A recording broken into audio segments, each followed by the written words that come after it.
Esta tarde, mis amados hermanos, los invito a abrir nuestras Biblias en el Evangelio de Marcos, capítulo 11, y los invito a leer del versículo 12 al 26. Marcos, capítulo 11, versículos 12 al 26. Marcos 11, versículos 12 al 26. La palabra del Señor dice así. Al día siguiente, cuando salieron de Betania, tuvo hambre, y viendo de lejos una higuera que tenía hojas, fue a ver si tal vez hallaba en ella algo. Pero cuando llegó a ella, nada halló sino hojas, pues no era tiempo de higos. Entonces Jesús dijo a la higuera: nunca jamás coma nadie fruto de ti. Y lo oyeron sus discípulos. Vinieron pues a Jerusalén, y entrando Jesús en el templo, comenzó a echar fuera a los que vendían y compraban en el templo, y volcó las mesas de los cambistas y las sillas de los que vendían palomas. Y no consentía que nadie atravesase el templo llevando utensilio alguno.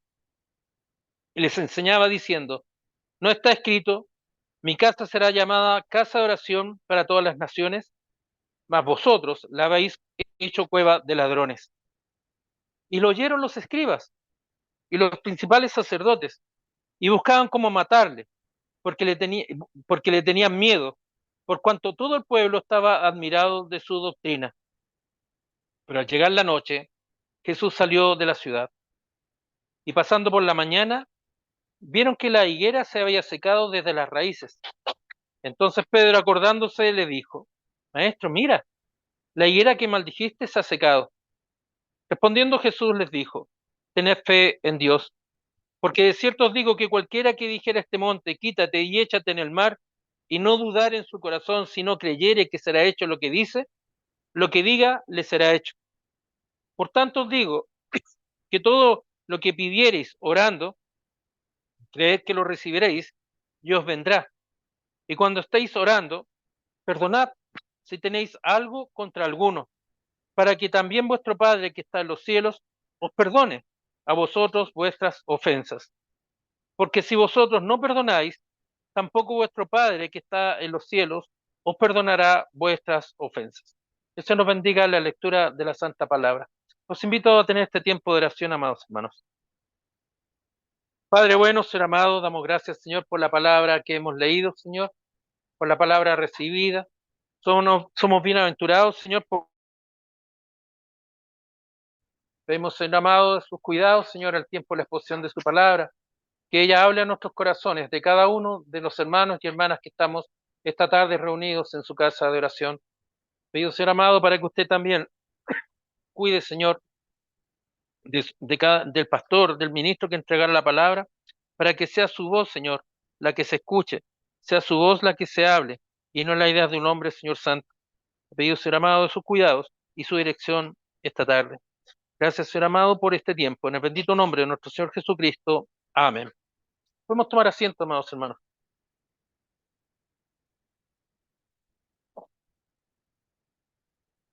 Característico es, sabemos, de Marcos, ese desarrollo rápido de acciones al día siguiente, como las cosas van sucediendo en forma cronológica, como rápidas. Marcos tiene esa característica.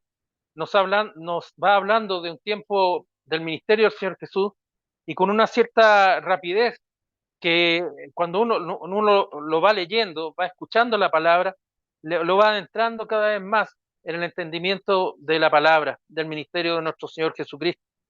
Comienza el versículo 12 diciendo al día siguiente. ¿A qué se refiere? Al día anterior, cuando el Señor entró en forma triunfal a la ciudad de Jerusalén, el rey sentado en un pollino, en un asno joven, en el cual fue ovacionado: Hosana, el que viene en el nombre del Señor, en el nombre del Señor. Bendito el reino de nuestro Dios, de nuestro padre David, dice, que viene, Hosana en las alturas. Es una forma de agradecimiento que el pueblo tuvo ese día, cuando el Señor Jesús entró a la ciudad de Jerusalén, donde colocaron ramas y colocaban mantos por el camino. Y Marcos nos dice que ellos pusieron sus mantos sobre el pollino para que el Señor se sentara. Fue todo un episodio, un momento espectacular. Seguramente los discípulos, veíamos hace algunos días atrás, estaban sorprendidos, evidentemente, por la tremenda recepción que el Señor había tenido. Quizás también en sus corazones y en sus mentes, tal como estos hombres que gritaban y alababan a Jesús: Hosana, bendito el que viene en nombre del Señor, bendito el Hijo de David, que viene entrando a la ciudad, somos bienaventurados. También ellos quizás en su corazón tenían el mismo sentimiento. ¿Cuál era este sentimiento? Que el Hijo de David, un descendiente de David, entraba al Mesías a liberarlos, liberarlos de los romanos, a liberarlos de ese tiempo de angustia que habían sufrido antes, años atrás, siglos atrás, con los babilonios, con los asirios, ahora con los romanos, antes con los griegos, Alejandro Magno y toda esa historia que uno va recordando. Era un tiempo de libertad, fue un tiempo de mucha algarabía, como una entrada triunfal de un rey, de un ejército cuando ha conquistado una ciudad. Era el tiempo de ellos, era el tiempo de la nación de Israel con un rey. Por fin ha llegado el rey. Y ellos tenían claridad en esto, habían estado aprendiendo, vamos viendo, que por la enseñanza, por las señales, por los milagros que el Señor había hecho. En el libro de Hechos, recordemos, en el libro de Hechos, en el capítulo 2, nos dice, a propósito de lo que leíamos esta tarde con nuestro hermano, en el capítulo 2, versículo 22, varones israelitas, dice Pedro, oíd estas palabras: Jesús Nazareno, varón aprobado por Dios entre vosotros, por las maravillas, señales y prodigios que él ha hecho entre vosotros por medio de Dios, que Dios hizo por medio de él. Como vosotros mismos sabéis. Pedro no necesita explicar lo que Jesús había hecho, porque él les dice, recordar los prodigios, las señales, los milagros que él hizo. Dio vida al que estaba muerto, a la hija de Jairo, a su amigo. Había expulsado demonios, había enseñado, había mostrado la palabra verdadera, había hablado al corazón de estos hombres. Mas ahora el Señor entra en la ciudad y ellos consideran que es el rey que ha entrado, ese rey que los iba a liberar. El versículo 11:11 concluye diciendo: y entró Jesús en Jerusalén y en el templo, y habiendo mirado alrededor todas las cosas, como ya anochecía, se fue a Betania con los 12. Mencionamos una cercanía con Nehemías, ¿se acuerdan? Cuando Nehemías entró a la ciudad, las puertas destruidas, quemadas, los muros derribados, y él en la noche miró y contempló, y nadie más que él estuvo, solamente Dios con él. Pareciera que hay una cierta similitud, a lo menos en el hecho de entrar en la noche, mirar alrededor todas las cosas, como teniendo una mirada profunda, en paz, en tranquilidad.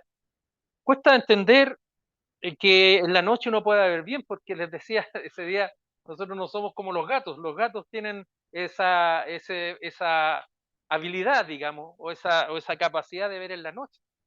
Nosotros nos cuesta ver en la noche, por eso usamos luces, decíamos, pero hay una mirada profunda del Señor. Hay una mirada de recorrer el templo, de mirarlo. Y se fue a Betania junto a los 12 a descansar. Y esta tarde hemos leído al día siguiente de la entrada triunfal a la ciudad de Jerusalén, cuando salieron de Betania, habían salido de Jerusalén a Betania, un pueblo cercano, dice la palabra que tuvo hambre. Tener hambre significa tener apetito, quería comer algo. Nos habla también aquí la palabra de sus necesidades humanas. ¿Sabe usted que el Señor también cantaba con sus discípulos?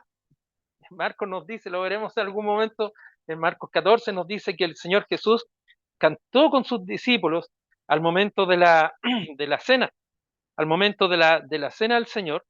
El 14:26, cuando terminaron de cenar, dice: cuando hubieron cantado el himno, cantado, los 12 y el Señor, salieron al monte de los olivos.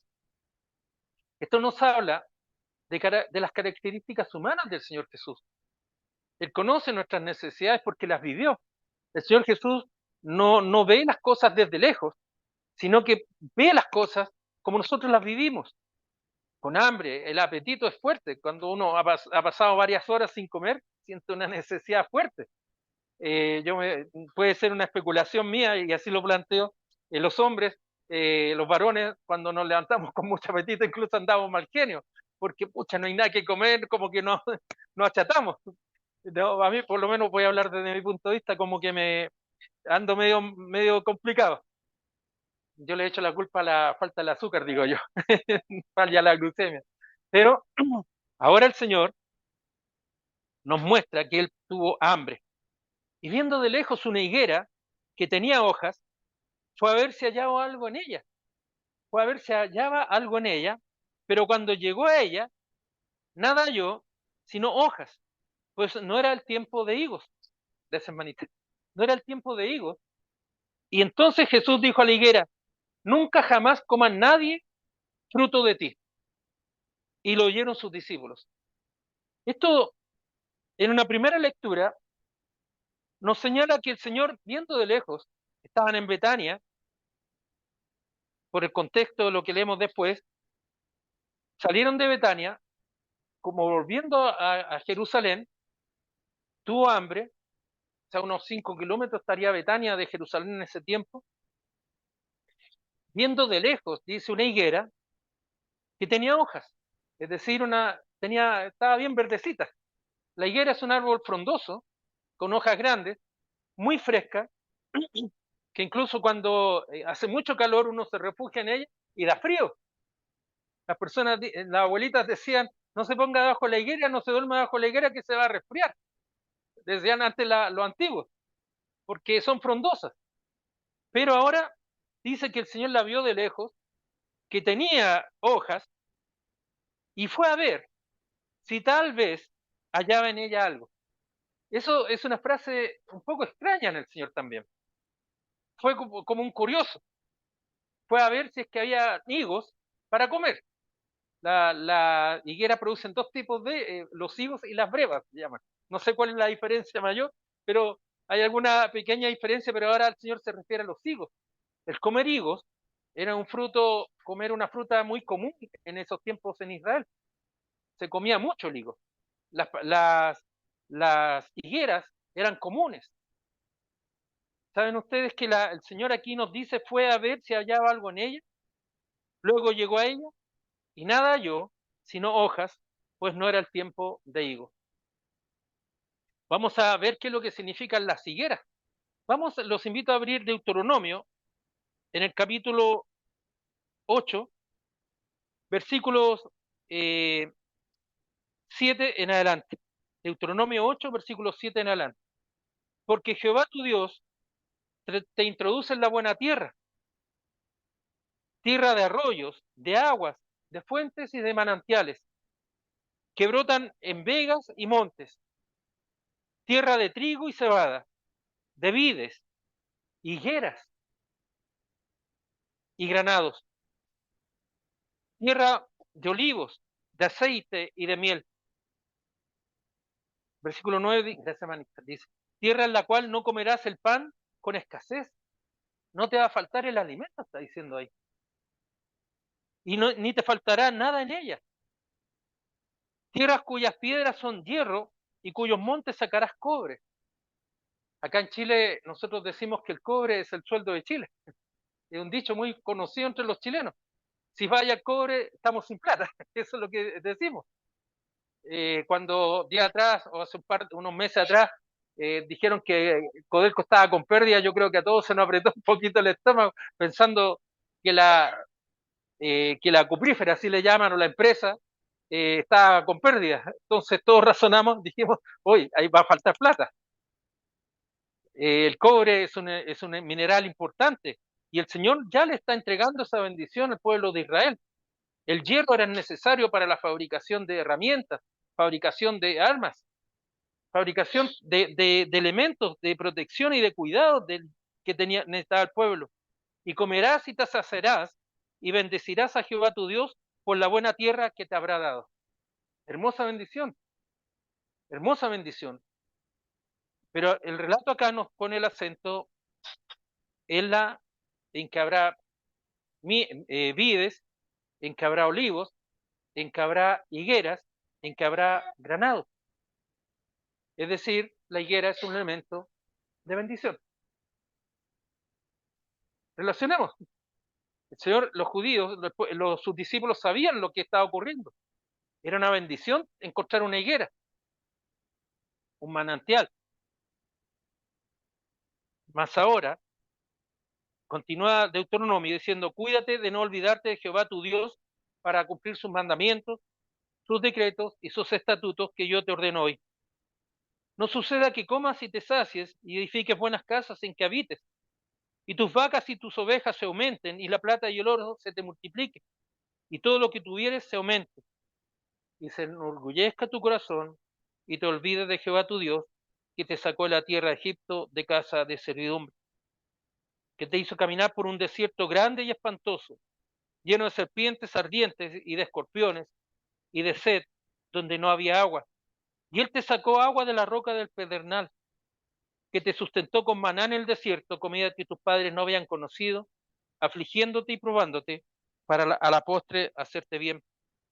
Y digas en tu corazón, mi poder y la fuerza de mi mano me han traído esta riqueza. Acuérdate de Jehová, tu Dios. La higuera, para el judío común, representaba bendición. Pero una higuera en el desierto significa bendición. Porque hay sombra, porque hay comida, porque Dios mismo le dijo a ellos que era un tiempo de bendición. Miqueas 4:4 nos dice lo siguiente.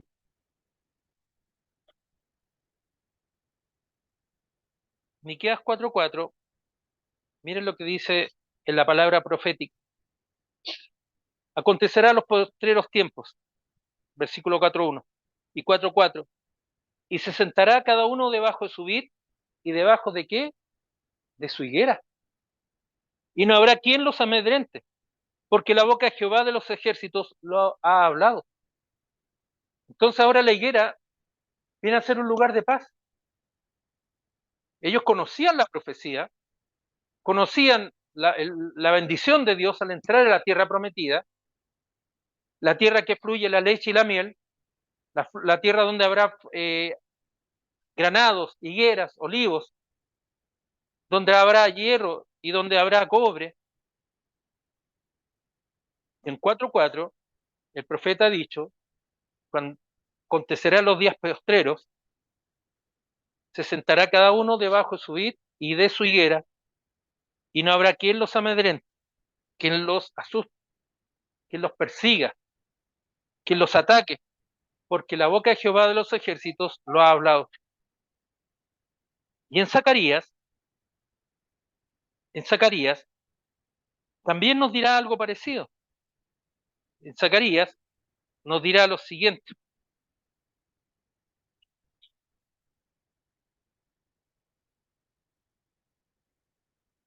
En Zacarías, perdón, se me perdió el pasaje. Estoy como perdido hoy día. En Zacarías repite y les dice en el versículo 3:10, en aquel día, dice Jehová de los ejércitos, cada uno de vosotros convidará a su compañero debajo de su vid y debajo de qué? De su higuera. Deuteronomio, Miqueas, Zacarías. Entonces, lo que el Señor ve, o lo que ellos vieron, no era cualquier árbol, era un tiempo de bendición, porque la higuera le iba a dar fruto, le daba sombra, mas ahora también decía que el Señor se dirige a ella y no encuentra higos. Entonces Jesús dice a la higuera, suena extraño también eso, le habló a un árbol, Pero lo vamos a ver que tiene su explicación. Dijo a la higuera, nunca jamás coma nadie fruto de ti. Y lo oyeron sus discípulos. Si uno lee detenidamente, llama la atención que el Señor le haya hablado a un árbol. Pero nosotros también le hablamos a las plantas, por ejemplo. Cuando estamos regando, incluso le decimos palabras de cariño.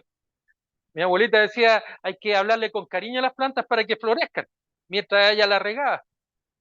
Si tenemos un gato, también al gato le hablamos, como si lo personificamos.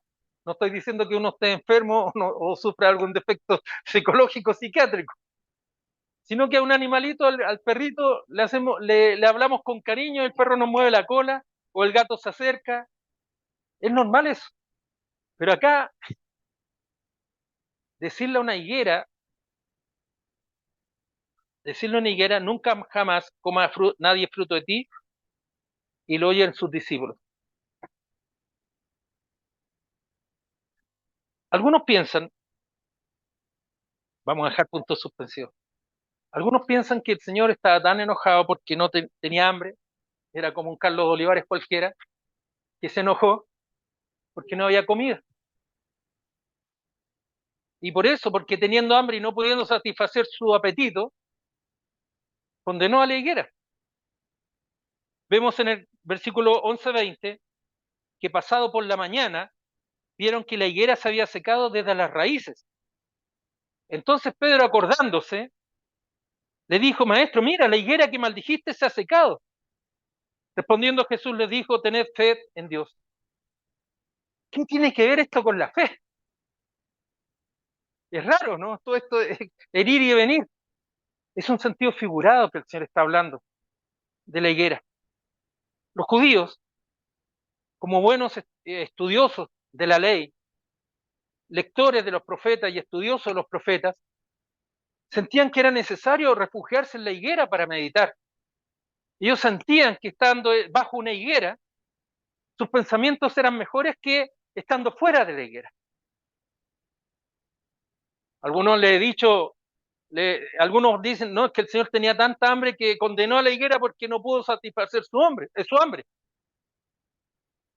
Pero pareciera que va más allá solamente del aspecto físico, orgánico.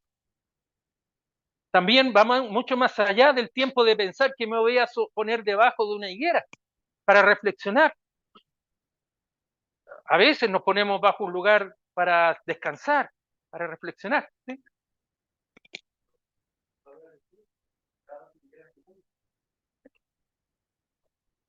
Buen punto.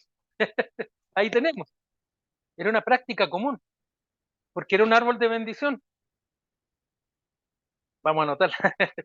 Pero es un árbol que daba, que ellos en su entendimiento daba bendición. Pero ¿por qué, volviendo en esta dinámica de Marcos, pasado por la mañana, es decir, al día siguiente, al subsiguiente de la entrada a Jerusalén, vieron que la higuera se había secado, o sea, que la higuera, bien digo, se había secado desde las raíces? Un detalle importante, no se había secado solamente, ya no las hojas, sino que desde las raíces. Llama poderosamente la atención. Cuando un árbol se seca, va como progresivo, pero ahora les llama la atención que hasta las raíces estaban secas. Entonces Pedro, relato en esta dinámica, acordándose como si hubiera pasado mucho tiempo. Fue ayer nomás que ocurrió esto en la mañana y al otro día acordándose. Quiere decir que los discípulos, cuando el Señor maldijo a la higuera, ellos lo oyeron, pero para ellos fue como hacerle cariño a las plantas o hacerle cariño al gato. ¿Usted se acuerda a qué hora le hizo cariño a su gatito o a su perrito?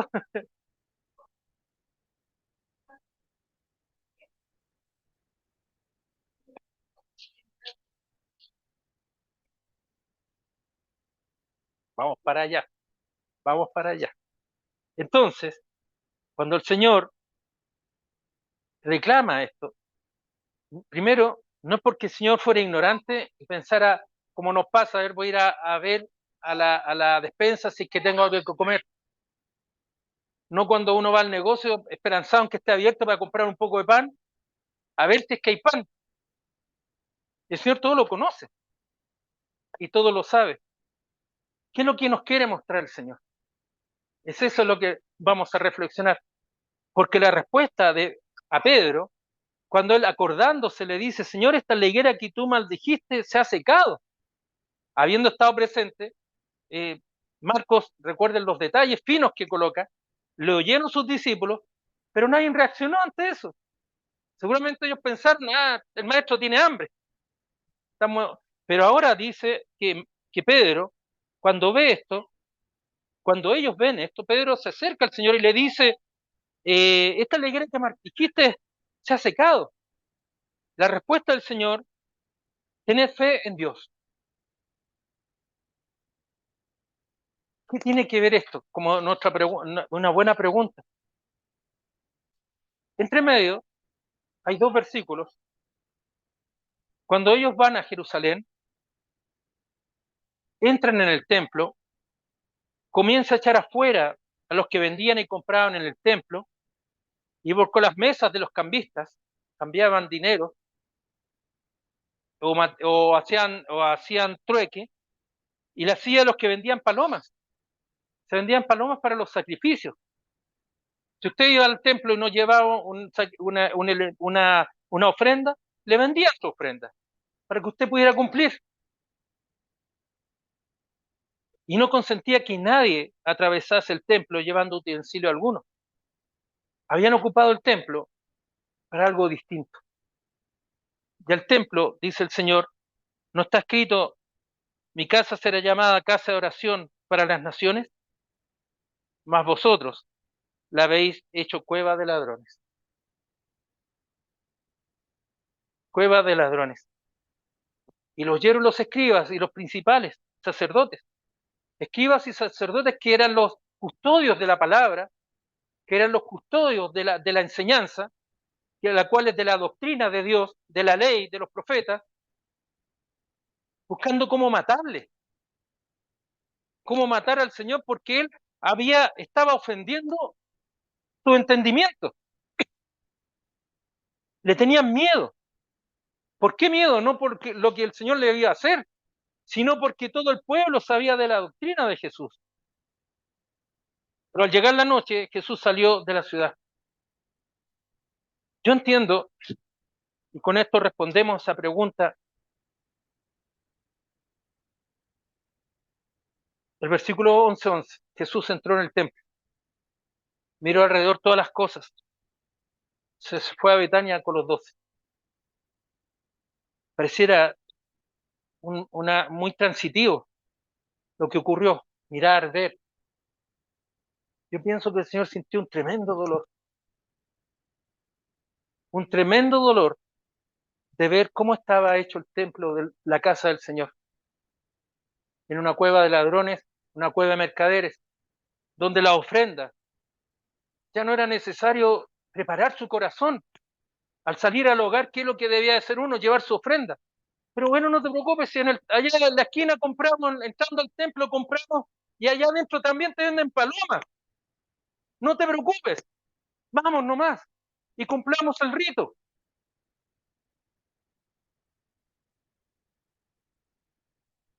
Cumplamos el rito y vamos y compremos. Y allá hay cambio, y allá si llevas tú un animal te van a dar otra cosa, y si llevas dinero también te lo van a dar.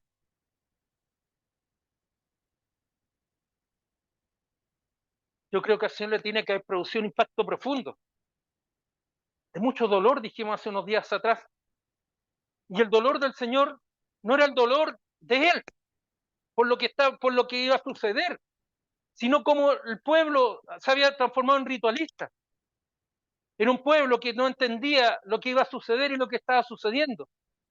¿Cuál es el fruto? Es una figura, es una forma figurada que el Señor está mostrando en la enseñanza, que este pueblo se había refugiado bajo una higuera, se había refugiado bajo un templo, pero no producía fruto. El fruto no es en el hombre, sino que es en el Señor, y ese fruto, ese higo, representa al Señor. Él está hablando de sí mismo. Él está mirando lo que está ocurriendo.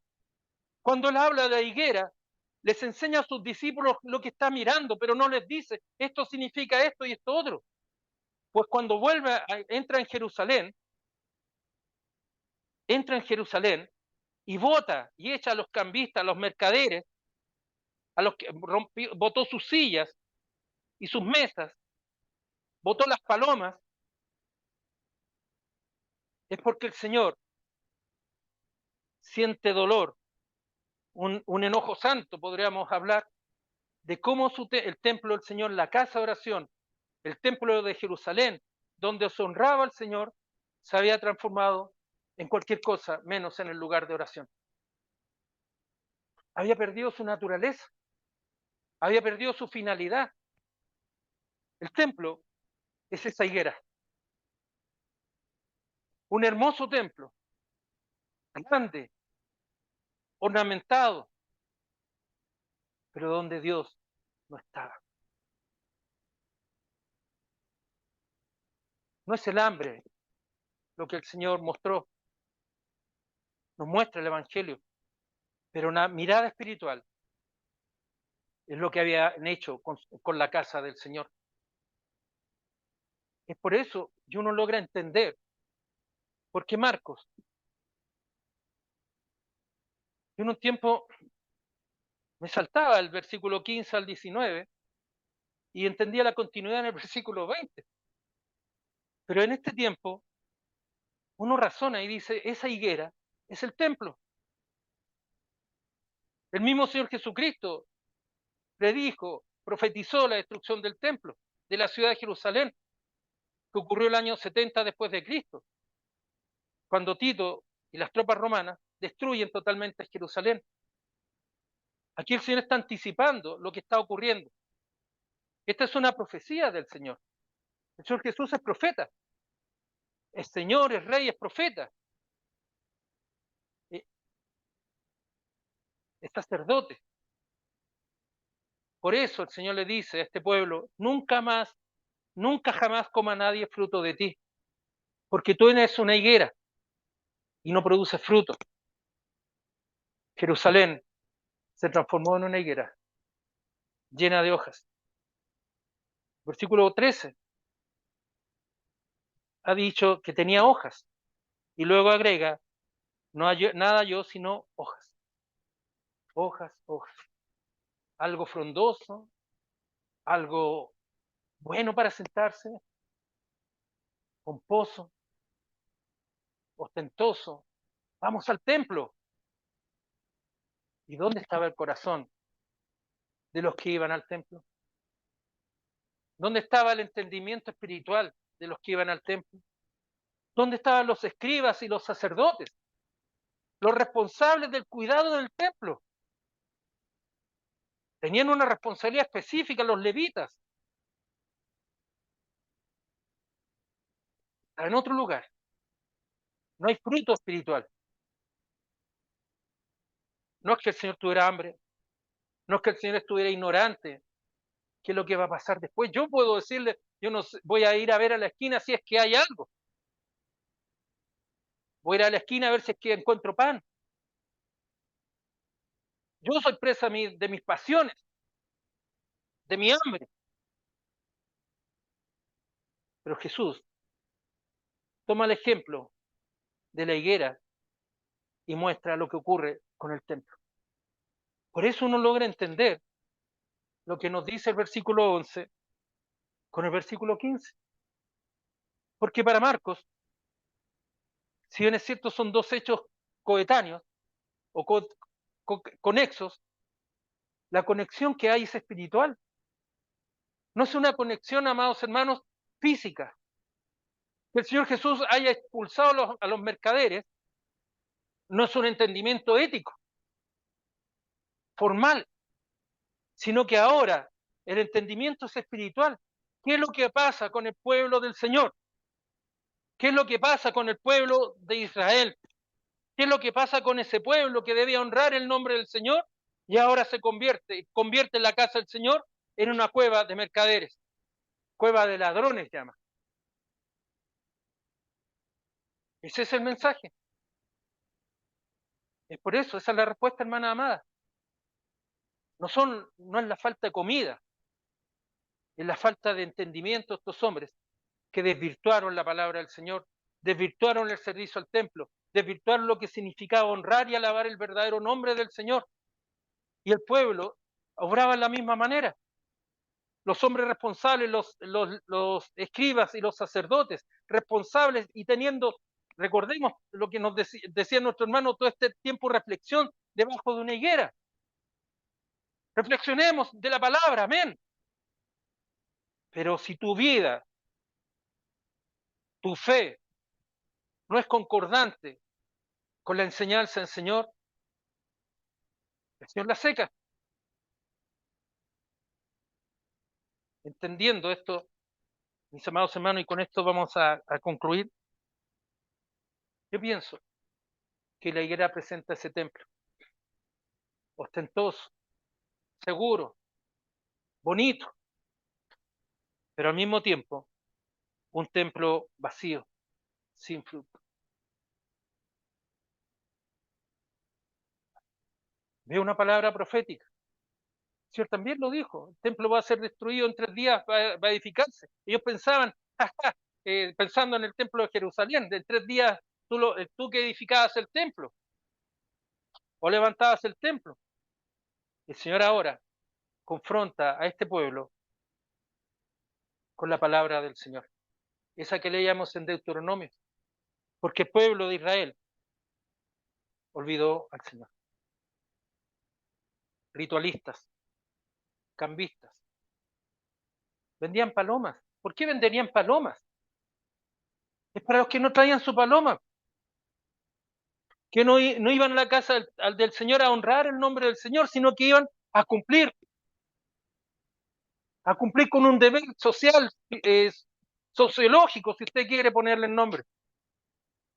Pero de profundidad del corazón no había nada. ¿Se entienden? Ese entrelazar de las historias. Por eso se entiende la respuesta que el Señor le ha dado a Pedro. Tened fe en Dios. Ahí podemos entender qué significa el templo, qué significa la higuera, y que el Señor está anticipando lo que va a suceder al día siguiente. El Señor Jesús no estaba ignorante de las cosas. El Señor no fue a buscar un fruto pensando, oh, no encontré nada, ¿qué voy a hacer? El Señor no reaccionó porque estaba sujeto a pasiones, desesperado de hambre, y se enojó con la higuera.